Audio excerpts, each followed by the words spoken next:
ഭാരതത്തിന്റെ വടക്കുകിഴക്കൻ സംസ്ഥാനമായ ആസാം പ്രകൃതിഭംഗി കൊണ്ടും സാംസ്കാരിക വൈവിധ്യം കൊണ്ടും എന്നും നമ്മെ അത്ഭുതപ്പെടുത്തുന്ന ഇടമാണ്.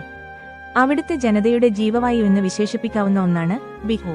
കേവലം ഒരു ഉത്സവത്തിനപ്പുറം ആസാമീസ് ജനതയുടെ കൃഷിയും പ്രകൃതിയും തമ്മിലുള്ള അവിഭാജ്യമായ ബന്ധത്തിന്റെ അടയാളപ്പെടുത്തലാണ് ഈ ആഘോഷങ്ങൾ. ഒരു വർഷത്തിൽ 3 വ്യത്യസ്ത കാലഘട്ടങ്ങളിലായാണ് ബിഹു ആഘോഷിക്കപ്പെടുന്നത്. ആസാമീസ് കലണ്ടറിലെ പുതുവർഷത്തിന്റെ തുടക്കമാണ് രംഗാലി ബിഹു അഥവാ ബൊഹാഗ് ബിഹു. ഏപ്രിൽ പകുതിയോടെ എത്തുന്ന ഈ ഉത്സവം നമ്മുടെ വിഷുവിനോട് ഏറെ സാമ്യമുള്ളതാണ്. വസന്തത്തിന്റെ വരവറിയിച്ച് പ്രകൃതി പുഷ്പിക്കുമ്പോൾ മനുഷ്യരും ആഹ്ലാദാരവങ്ങളോടെ അതിനെ വരവേൽക്കുന്നു.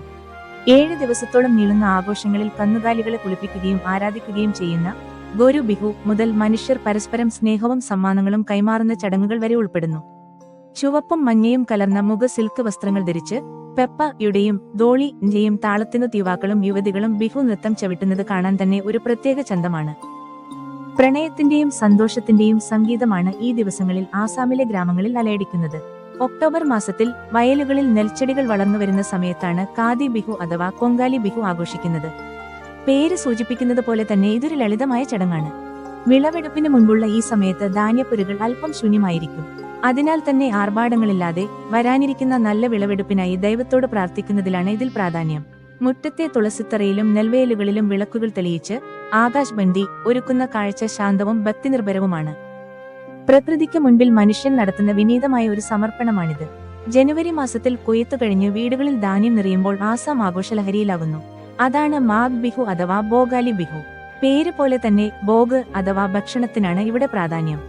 മകരസംക്രാന്തി നാളുകളിൽ നടക്കുന്ന ഈ ഉത്സവത്തിന്റെ തലേദിവസം ഉരുക്ക ഗ്രാമവാസികൾ ഒത്തുചേർന്ന് വേലകർ എന്നറിയപ്പെടുന്ന പുരകൾ നിർമ്മിച്ച് അവിടെ വിരുന്നുണ്ണുന്നു. പിറ്റേന്ന് പുലർച്ചെ ഈ പുരകൾക്ക് തീ കൊളുത്തി അഗ്നിദേവനെ വന്ദിക്കുന്ന മേജി എന്ന ചടങ്ങ് ബിഹുവിന്റെ സമാപ്തിയെ കുറിക്കുന്നു. പിത്ത, ലാരു തുടങ്ങിയ മധുരപലഹാരങ്ങളും വിവിധയിനം അരി വിഭവങ്ങളും ഈ ഉത്സവത്തിന്റെ മാറ്റുകൂട്ടുന്നു. ഭാഷയ്ക്കും മതത്തിനും അപ്പുറം മനുഷ്യരെ ഒന്നിപ്പിക്കുന്ന ഒന്നാണ് ബിഹു.